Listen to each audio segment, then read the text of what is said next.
Oi pessoal, sejam bem-vindos à 19ª videoaula de pesquisa e ordenação, e nessa videoaula nós vamos ver sobre complexidade de algoritmos, conhecido como notação Big O. Porque, pensa comigo, duas pessoas fazem um script para resolver tal problema. Como a gente vai saber qual script é mais rápido, qual script é mais eficiente? É para isso que a gente usa essa notação. Pensa comigo nesse exemplo daqui, ó. Duas pessoas estão fazendo um algoritmo que vai fazer o quê? Ele vai pegar um vetor, o tamanho desse vetor ele também vai colocar na diagonal principal desse vetor números 1. Só isso que ele vai fazer. Então, eu tenho o meu vetor aqui, na diagonal principal eu vou colocar números 1.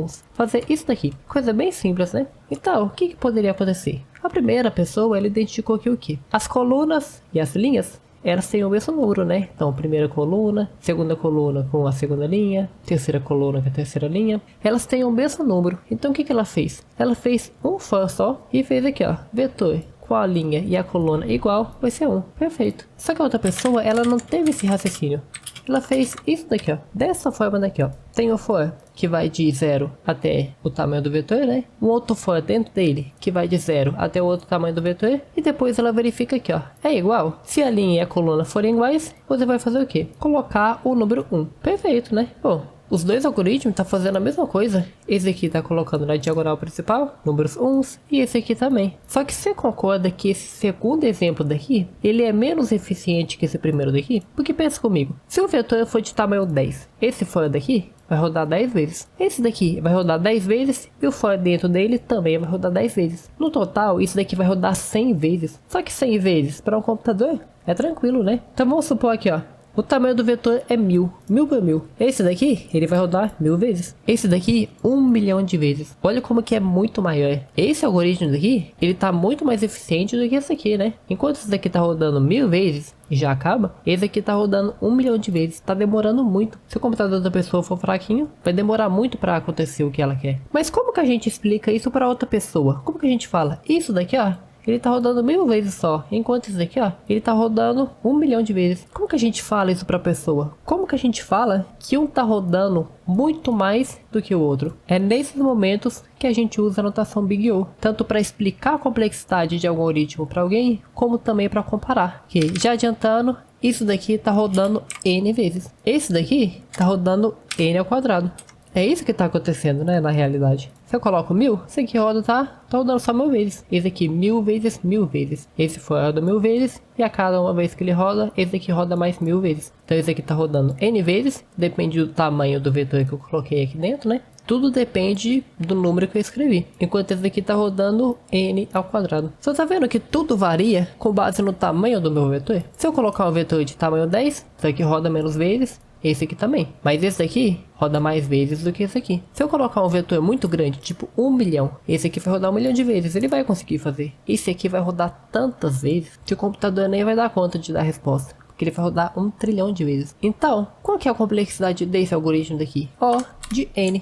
É isso. Se ele tá rodando quantas vezes eu coloquei aqui, ele tá rodando n vezes, né? Então a complexidade dele é O de n. Isso que é a notação Big O, só isso. A gente vai falar quantas vezes que ele vai rodar. Esse aqui, se eu coloco 1000 aqui, ele tá rodando 1000 vezes, né? 1000 ao quadrado. Então, O de n ao quadrado. O de quantas vezes que eu coloquei ao quadrado. Mas e se tivessem, por exemplo, 3 for, um dentro do outro? For dentro de for, dentro de for. Tá rodando então n vezes n vezes, né? Cada um desses for daqui tá rodando n vezes, então n ao cubo. E assim que é a notação Big O. Só que ela tem umas regras, não é só esse aqui. Essas regras, na verdade, elas servem para simplificar o processo. Imagina que essa segunda pessoa fez isso daqui, ó. Ela fez um algoritmo aqui, ó. Essa parte daqui, ele só coloca o número 1 em todos os componentes da diagonal principal, mas depois ela estava insegura que isso aqui ia dar certo, né? Então ela fez o quê? Um outro for aqui, ó. Dessa vez, dessa primeira forma aqui, só para verificar, só para ver se tá dando certo. Então, o algoritmo da pessoa é isso daqui, né?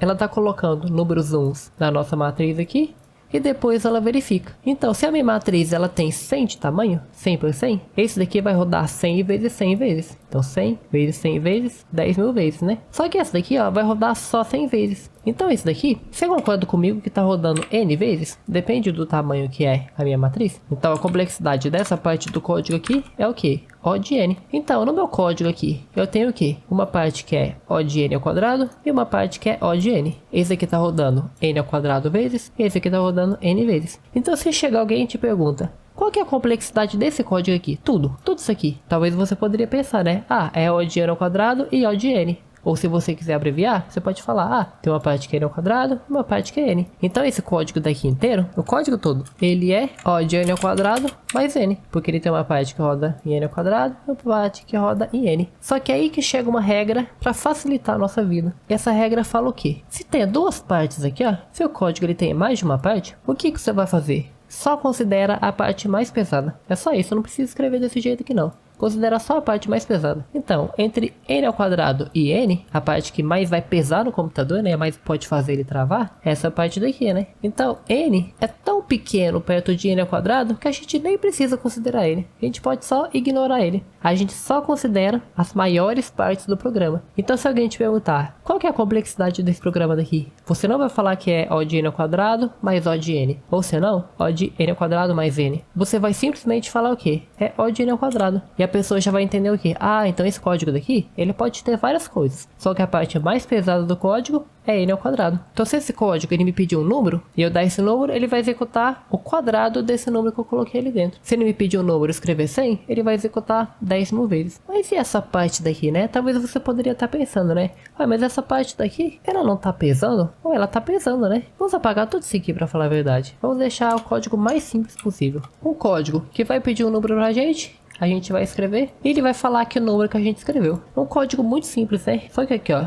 tem 3 linhas sendo executadas. Então, qual que é a complexidade desse programa? Bom, aqui tem uma linha, então seria uma execução só, né? Então, O de 1. Esse aqui, uma linha. Então, somado com esse aqui, O de 2, né? E esse aqui, mais uma linha. Então, tá sendo executadas 3 linhas, né? Seria O de 3? Não. Aí que entra a segunda simplificação. Qualquer constante, você não precisa colocar. Então, 3, você não precisa colocar. Você pode só escrever O de 1. Você pode só falar, vai ser executada uma vez só. Mesmo que está sendo executado 3 linhas de código, no caso 4, né, com esse aqui, você pode escrever O de 1. O que isso quer dizer? A pessoa já vai ver isso aqui e entender, opa, O de 1. O que isso quer dizer? Eu posso escrever qualquer número que ele vai sempre executar o mesmo tanto de vezes. Se eu escrever 1, ele vai executar 4 comandos. Se eu escrever 1 milhão, ele também vai executar 4 comandos. Não vai mudar, o número que eu escrever aqui não vai mudar quantas vezes ele vai ser executado aqui. Então, O de 1, o que isso significa? Que é um programa que você pode escrever qualquer número nele, que ele vai sempre executar a mesma quantidade de vezes. Então, até então, a gente viu O de 1,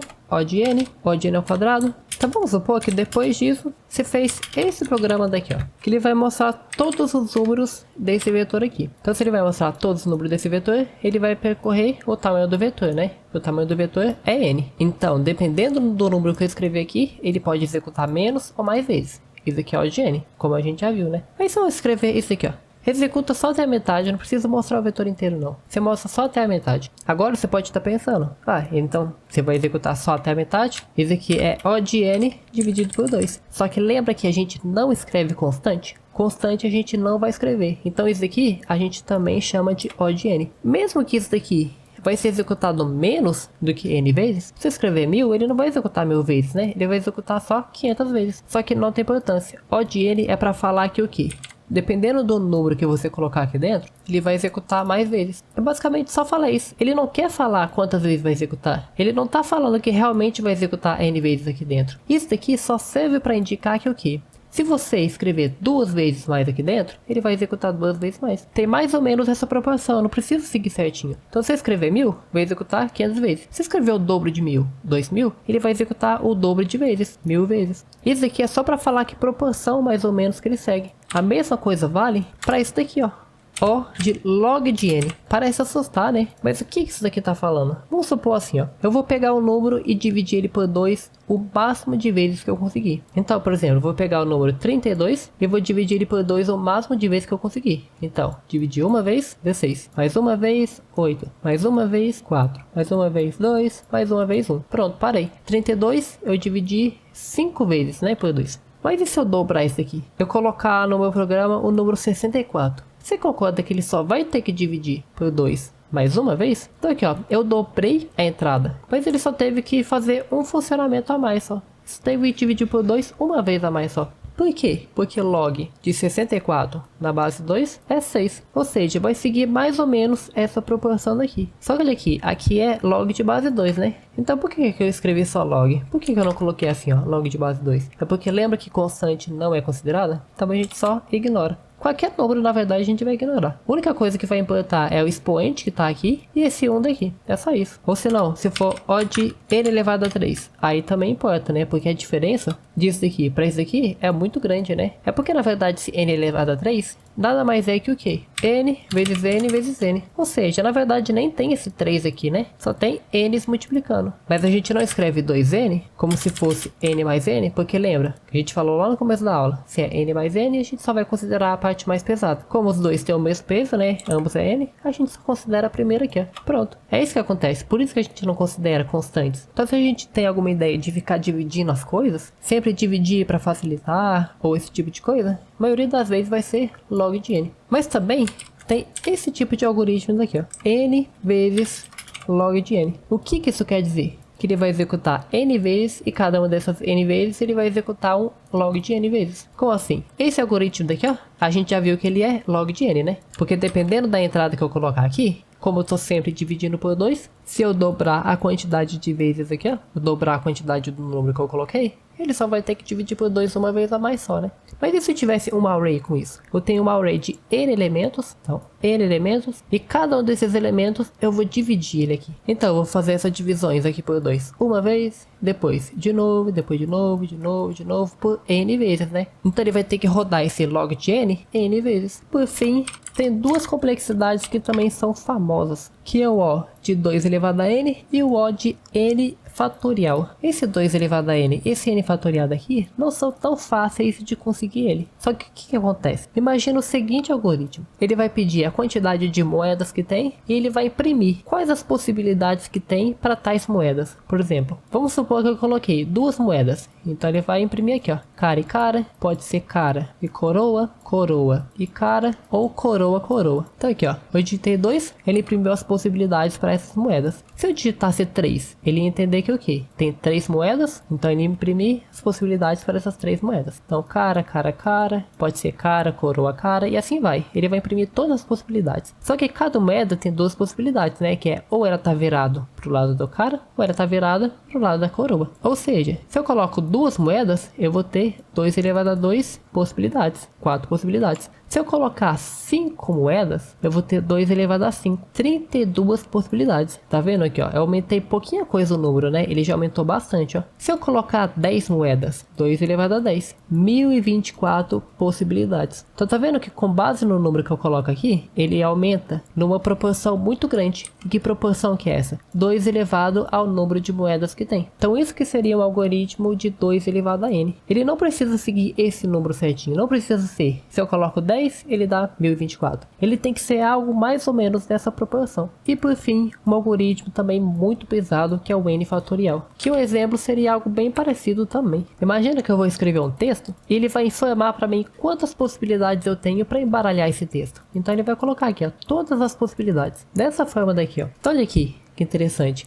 Eu coloquei 3 letras, eu tive 6 possibilidades, né? Por quê? Porque esse daqui segue o padrão fatorial. Se eu tenho 3 letras, eu tenho 3 fatorial possibilidades de embaralhar elas. Se eu tenho 4 letras, eu vou ter 4 fatorial. 5 letras diferentes, 5 fatorial. Então, se eu tenho uma palavra com n letras, eu vou ter n fatorial respostas diferentes. Então, o algoritmo que faz isso, ele tem essa complexidade daqui. Então, essas são as complexidades mais famosas. Tem outras complexidades também, mas essas são as mais famosas. Mas como você vai fazer para identificar qual que é a complexidade do seu algoritmo? A principal coisa que você tem que entender é que o que? Isso aqui nada mais é do que uma estimativa, né? Que seria algo mais ou menos assim. Se você dobrar o número que você colocar, vai mudar alguma coisa? Bom, se não mudou absolutamente nada, você pode colocar qualquer número que não muda nada. É o de 1, é constante, né? Sempre vai fazer as mesmas coisas, independente do número que você coloca. Se o seu seu algoritmo estiver fazendo algo com a lógica de dividir para conquistar, ou senão a cada repetição dele sempre vai diminuindo a quantidade de alguma coisa pela metade ou em 3 vezes, esse tipo de coisa, você vai seguir, vai ser essa notação daqui, ó, vai ser essa complexidade do seu algoritmo. Mas se ele é linear, que nem é o caso desse daqui, né? Se eu insiro um número, ele vai rodar metade de n. Se eu triplicar esse número daqui,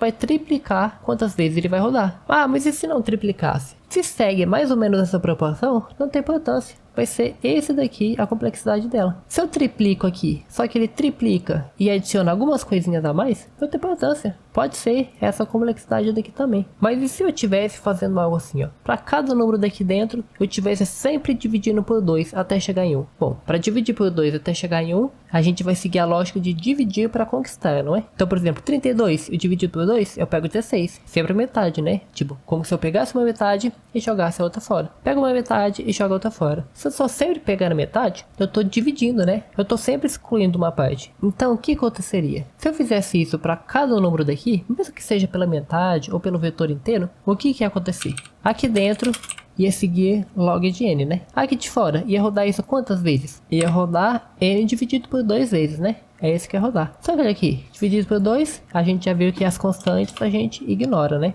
Então, ele vai rodar n vezes o log de n. Então, n vezes o log de n. Bom, n vezes o log de n, que complexidade que é essa? É daqui, né? n log de n. Ah, mas e se fosse diferente? Esse log de n não tivesse dentro do for, o que ia acontecer? Ele ia rodar esse for daqui n vezes, e depois que esse for acabasse, ele ia rodar log de n vezes. Vamos supor que ele só mostra a metade do vetor, e depois ele escolhe um número aleatório e faz o quê? Divide por 2. Então aqui, ó, ele não tá fazendo isso e isso ao mesmo tempo. Esse log de n, ele já tá fora desse for daqui, ó. Ele faz o for, depois que o for acaba, ele faz isso aqui. Então não vai ser uma multiplicação, né? Vai ser uma adição. Ele faz isso e depois isso daqui. Então o n e depois o log de n. Então seria essa complexidade, né? De n mais log de n. Só que lembra que na notação a gente sempre deixa a parte mais pesada? Entre n e log de n, a parte mais pesada é o n. Então, nesse algoritmo daqui, a complexidade seria O de n. Mas se tivesse um for dentro de um for, se os dois for varia com base no número que eu coloquei aqui dentro, então vai ser n ao quadrado. Mas e se fosse assim, ó? Eu tenho for e depois um outro for aqui, que ele vai rodar 10 vezes. Qual que seria a complexidade disso aqui, ó? Pensa comigo. Esse for daqui, se eu aumentar o número que eu coloquei aqui dentro, ele vai aumentar quantas vezes esse for daqui vai rodar, né? Então, esse for daqui, ele aumenta com base no número que eu coloquei. Se eu dobrar o número, ele vai dobrar aqui também. Se eu triplicar, vai triplicar aqui também. E esse daqui? Esse daqui não importa o número que eu colocar aqui dentro. Sempre vai rodar 10 vezes. Se sempre vai rodar 10 vezes,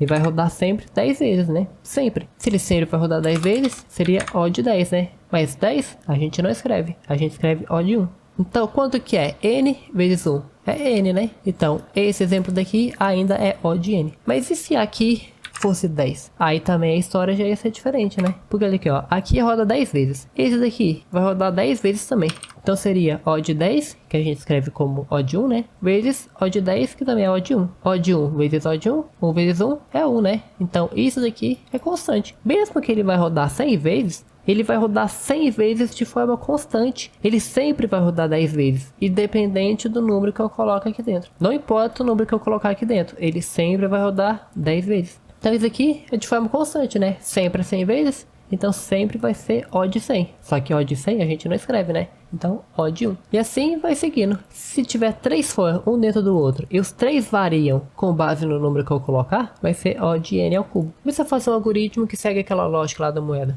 A cada unidade que eu aumento n, ele dobra. Aí vai ser isso daqui, né? E se seguir a lógica lá das permutações, vai ser O de n fatorial. E antes de acabar a aula, vamos só ver aqui no GeoGebra o quanto que aumenta para cada uma das funções. Para a gente ter uma referência visual, né? Do quão que um pode aumentar em relação ao outro.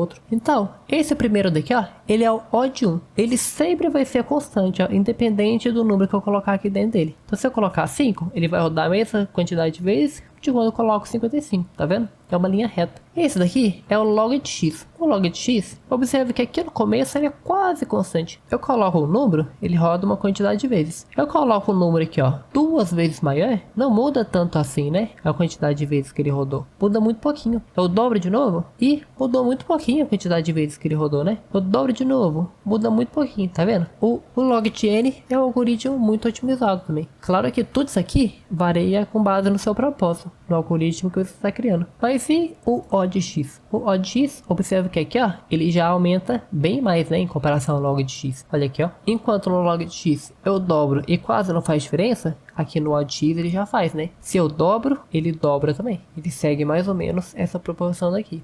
Mas e o O de n, log de n? Olha aqui, ó, o que acontece, ó. Esse aqui é o O de x, esse aqui, ó, é o O de n, e esse aqui é o O de n, log de n. Observa que ele até parece, né, se a gente for olhar de longe aqui, ó, nesse começo daqui, ó, ele até é bem parecido, né, bem perto de ser linear. Só que conforme a gente vai aumentando os números, ele também vai aumentando bastante quantas vezes nosso código vai rodar, né. Por exemplo, se eu coloco 100 no linear, ele vai rodar mais ou menos 100 vezes. Já no n, log de n, ele vai rodar mais ou menos 200 vezes, o dobro, né? Mas mesmo assim não se compara ao O de n ao quadrado. O O de n ao quadrado já é um script mais pesado, porque olha aqui, ó, no n, log de n, eu coloco 20, roda mais ou menos uns 27 vezes, né? Enquanto no O de n ao quadrado, se eu coloco 20, ele vai rodar 400 vezes. É uma diferença muito grande, né? Enquanto eu coloco 50, ele roda tantas vezes aqui, ó, pouquinha coisa, né? Menos de 100. No O de n ao quadrado aqui eu coloco 50, ele vai rodar muitas e muitas vezes. Só que mais pesado que ele, o O de x ao cubo, que a gente coloca um número relativamente pequeno, né? O 10, e ele já vai rodar 1000 vezes. Vai rodar muita coisa. E também em comparação, o O de 2 elevado a n também é muito pesado. Se a gente colocar 10, por exemplo, ele já vai rodar 1024 vezes. Sendo mais pesado ainda, se a gente for observar aqui mais pra frente, ó, mais pesado que o O de n ao cubo. E aqui, mais pesado que esses dois aqui, só o O de n fatorial. O de n fatorial, a gente coloca um número bem pequeno, né? Aqui, ó. A gente pode ter colocado 6 aqui, ele já dá uma resposta muito grande. Se a gente colocar 10, então, né? Nem pensar. Então, coisa aqui, a gente consegue ter uma representação visual de como se comporta o peso de todas essas complexidades aqui. E qual que vai ser mais essencial pra gente. Então, se a gente vai fazer um script que vai sempre funcionar com valores bem pequenininhos, não tem importância se vai ser uma complexidade muito pesada, né? Não tem importância se ele vai ser muito pesado, porque os valores é muito pequeno. Mas se eu vou fazer um script que vai funcionar com uma quantidade muito grande de pessoas, por exemplo, quantas pessoas tem na minha cidade? Dependendo da cidade, tem centenas de milhares, não é? Então já vai ser um valor muito grande. Então essas complexidades mais pesadas aqui, a gente não pode nem pensar em trabalhar com elas. Então tudo depende do seu propósito. Também existem outros tipos de notações, como a ômega, a teta e outras notações aí que geralmente medem a estimativa média, a melhor estimativa, o melhor dos casos, né? Ou o caso exato deles, mas a mais utilizada é a Big O, que ela serve para medir o pior dos casos. Então se a gente tem uma noção do pior dos casos, a gente tem uma noção se esse algoritmo ele vai rodar bem ou não, né? Porque, por exemplo, se quando eu ensino 10, o pior dos casos é 10, isso tá bem tranquilo, né? Mas se eu sei que eu tenho um script que eu ensino 10 e o pior dos casos é 100, aí já é um pouco mais preocupante, né? E também é muito comum a gente usar essa notação para medir memória. Por exemplo, uma variável, ela gasta sempre o mesmo tanto de memória, né? Independente do número que eu colocar lá dentro. Mas se eu for fazer um vetor do tamanho n, ele vai gastar o tamanho de n variáveis, não é? Então a memória seria o quê? O de n. Ou se não, por exemplo, eu vou fazer uma matriz quadrada, n por n. Então vai gastar n ao quadrado de memória, né? Como se tivesse n ao quadrado variáveis. Então a gente também pode usar a notação BO para a gente medir o consumo de memória. Mas então, esse foi a videoaula de complexidade de algoritmo. Espero que tenha dado para entender tudo. É um pouquinho confuso de entender no início, mas essa complexidade vai ajudar bastante para quando a gente for comparar algoritmos. Qualquer dúvida que tenha ficado, deixe nos comentários que eu vou estar tentando responder todo mundo. E até a próxima videoaula.